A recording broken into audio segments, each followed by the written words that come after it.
होती है क्या अरे दादा हमर मां का है तो काको का कौन गलती सपोर्ट कर ली तो मैं घर छोड़ के गई सब क्यों जे ऑटो के नजर रात भर छोड़ के हम जाते काली के आने चलो ए ना ओले का पैसा इतना मार दे बस एकदम हां तो गए पकड़ पीछे होगा बात मुंह काढ़ा गिरा का घिसरा मार चलेंगे हां बस अपन चप्पल सीरियल करा बोला या अकेले तो का काट रीना कम से कम उनका तो लिहाज कर, सरिता मैडम का तो लिहाज कर। हो जाए हां ओकर माई हां तो बढ़िया ऐसा ऐसा कहीं का पर चढ़ा कहावत है कि माई छूटेली दूसर माई मिले अरे तो मिले नहीं यार कपड़ा धोई तब मैं हुई ओकर तबीयत ना खराब है खेत नार का आज ओकर कपड़ा तबीयत धुआता मर्दे कपड़ा धुआई आज ओकर तबीयत खराब है जब से ज्यादा बोल मत हम अपने मर्जी से आए ज्यादा बोल रही है तो धोए चाहिए ए ना तू दो उसके मत लगा कर ना लगल करा लोगन चमड़ी पे लोग हाथ जा करा काहे ते हमेशा उल्टा सीधा बोल हमें झगड़ा लगाने में आ जाते हैं झगड़ा लगाने ही तो आई है, झगड़ा लगाने ही आई है। बोल दो सास बताओ ना आप लोग का अपने काम से मतलब रखिए। हेलो दोस्तों, राधे राधे। आप लोग कैसे हैं? उम्मीद करती हूँ आप लोग ठीक होंगे, स्वस्थ होंगे, मस्त होंगे। तो दोस्तों आज का ब्लॉग सलोनी के ऊपर है। तो दोस्तों हम दवा खाने गए थे तो टाइम नहीं मिला ब्लॉग बनाने का, तो अब भी बना रहे हैं। तो आप सब ज़्यादा से ज़्यादा दुलार प्यार दीजिए दोस्तों। सलोनी का हालत आप लोग देख रहे हो दोस्तों कि विनोद भाई को तो शर्म नाम की चीज़ नहीं है। कितना उनको ये किए मगर उनको तो कुछ फ़र्क ही नहीं पड़ रहा है। कितना सब लोग गाली देते हैं दोस्तों, इतना गाली देते हैं विनोद भाई को, फिर भी उनको शर्म नाम की चीज़ नहीं है। डॉक्टर उन्हीं से कहे, विनोद भाई से डॉक्टर कहे थे दोस्तों कि सलोनी के लेके जाओ, जो खाएगी वो खिलाओ, उसको टेंशन मत दो, ठीक है। अब विनोद भाई क्या किए, वो तो चाह रहे हैं सलोनी मर जाए। अब ऐसे ही सुन लो विनोद भैया, आप चाह रहे हो ना, आप चाह रहे हो सलोनी मर जाए, वही चाह रहे हो, वही कर रहे हैं दोस्तों। ये विनोद भैया वही कर रहे हैं, वो चाह रहे हैं सलोनी मर जाए, मेरा रास्ता एकदम क्लीन हो जाए। तो आप ऐसा मत सोचिए विनोद भाई, कहाँ जाओगे, कौन सी दुनिया में रहोगे, आपको इसी जहाँ में भोगना पड़ेगा, कहीं और जाके नहीं।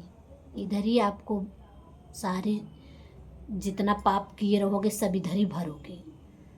तो इतना किसी को मत सताइए कि किसी का बद्दुआ आप ले लो अपने सर पे, ठीक है दोस्तों। सलोनी का हालत देखा नहीं जा रहा है।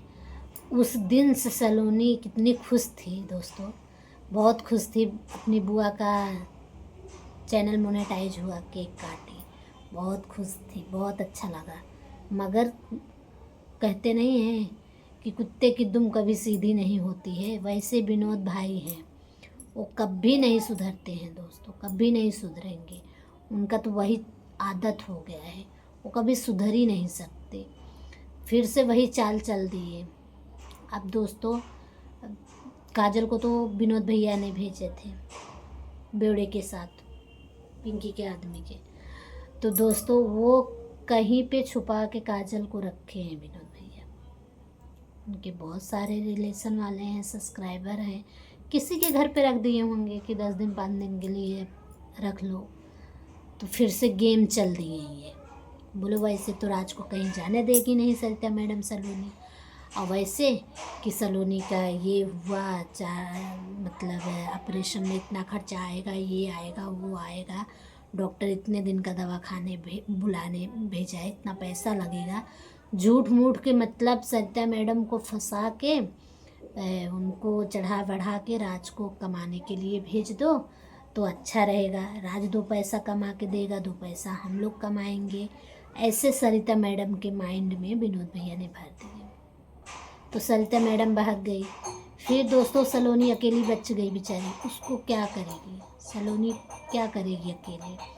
तो दोस्तों सलोनी को शक था पहले से, और विनोद भाई जान रहे थे सलोनी जाने नहीं देगी, अगर इसकी मम्मी मनाएगी तो सलोनी मान जाएगी। तो सरिता मैडम के कहने से सलोनी जाने दी राज को, नहीं तो जाने नहीं देती दोस्तों, कभी नहीं जाने देती सलोनी। मगर राज तुम इतना गद्दारी सलोनी के साथ कर रहे हो, ये ठीक नहीं कर रहे हो, बहुत बुरा कर रहे हो। ऐसा करना नहीं चाहिए। तुम्हें जहाँ जाना था, बम्बई जाना है, कहीं भी जाना है, सलोनी से झूठ नहीं बोलना चाहिए था। उसको तसल्ली देते, वादा देते कि हम जा रहे हैं सलोनी, तो सिर्फ तुम्हारे पैसे के लिए कमाएंगे, करेंगे इलाज तुम्हारा अच्छे से। तो क्यों बिना बताए आप चले गए दूसरे जगह? सलोनी से बोल के गए मैं जा रहा हूँ बुआ के साथ, फिर एक बार बोले बम्बई जा रहा हूँ। तो झूठ बोले, प्लस अभी भी वीडियो डाल के नहीं बता रहे हो, फ़ोन करके नहीं बता रहे हो कि हाँ सलोनी मैं यहाँ हूँ, तो टेंशन मत ले, मैं काजल के पास नहीं जाऊँगा, तुम्हें विश्वास पे रहना होगा, कोई कितना कहेगा मगर तू मेरे पे विश्वास रख, मैं काजल के पास नहीं जाऊँगा। बोलना चाहिए ना, क्यों नहीं बोल रहा है राज? तुझे बोलना चाहिए था फ़ोन करके। उसको फ़ोन नहीं कर रहा है, वो कितनी टेंशन में घुट घुट के जी रही है, ऊपर से बीमारी है उसको, और तुम लोग इतना उसको सता रहे हो, इतना सता रहे हो ना कि पूछो मत। दोस्तों सबसे ज़्यादा विनोद भाई खच्चड़ है, वो ज़्यादा उसको परेशान कर रहे हैं सलोनी को। डॉक्टर खुद विनोद भाई से बोले, डॉक्टर दोस्तों खुद विनोद भाई से बोले कि उसको टेंशन मत दो, उसको स्ट्रेस मत दो, किसी बात का टेंशन मत दो। खुद ही विनोद भाई ऐसा कर रहे हैं, सोचो कितने नीचे गिरेंगे। उसकी जान लेने पर बनाए हैं कि सलोनी मर जाए, ऐसा सोच रहे हो विनोद भाई? वो भी किसी की लड़की है, ऐसा मत सोचो आप कि इतना चाल चलोगे, इतना राज को एक बार भगाए, 2 बार भगाए, कितना भगा रहे हो भाई, कितना ड्रामा कर रहे हो, कितना चाल चलोगे। प्रधान के कहने पर भी तुम लोग नहीं माने, बीच में शादी करने लगे, फिर से भगा दिए। आपको काजल में क्या इतना इंटरेस्ट है विनोद भाई, जो काजल के पीछे ही आप पड़ गए हो? नहीं काजल से शादी कर ले राज, ऐसी क्या खासियत है काजल में जो सलोनी में नहीं है? तो दोस्तों मैं यही कहूँगी ना, विनोद भाई एकदम से पगला गए हैं, मेरा तो दिमाग ही नहीं काम कर रहा है। तो आज का ब्लॉग बस इतना ही दोस्तों। जय श्री राम।